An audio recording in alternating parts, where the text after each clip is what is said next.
Տեղեկություն է տարածվել, ըստ որի Գյումրիում տեղակայված ռուսական 102-րդ ռազմաբազայի հրամանատարության ցուցումով ծառայողներին եւ այնտեղ աշխատող Հայաստանի քաղաքացիներին կանչել են առանձին զրույցների, քննարկելով առաջիկա ընտրություններին մասնակցելու եւ կոնկրետ տեխնացուի օգտին քվեարկելու հարցը, հրաժարվելու դեպքում անգամ ակնարկելով հնարավոր հետևանքների մասին։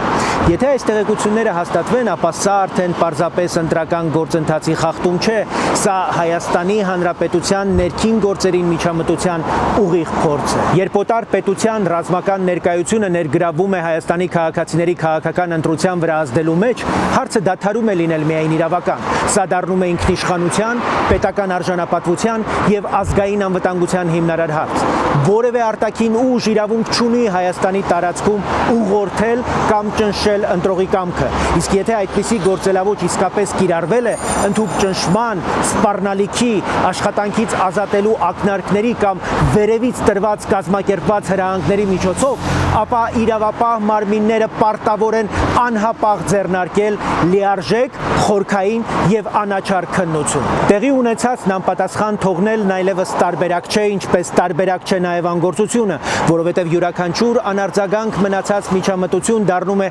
հաջորդի նախադեպ։ Կենտրոնական ընտրական հանձնաժողովը եւս պարտավոր է առաջնորդվել ոչ միայն ընթացակարգերով, այլև ընտրական գործընթացի ամբողջականության պաշտպանությամբ։ Արտաքին ազդեցության վրա կառուցված որևէ քաղաքական նախագիծ չի կարող համարվել ազատ կամքի արտահայտություն։ Ընտրությունն այստեղ հստակ է, կամ մենք պաշտպանում ենք մեր պետականությունը եւ մեր ժողովրդի ազատ կամքը, կամ հաշտվում ենք այն մտքի հետ, որ Հայաստանի ապագան կարող է որոշվել դրսից։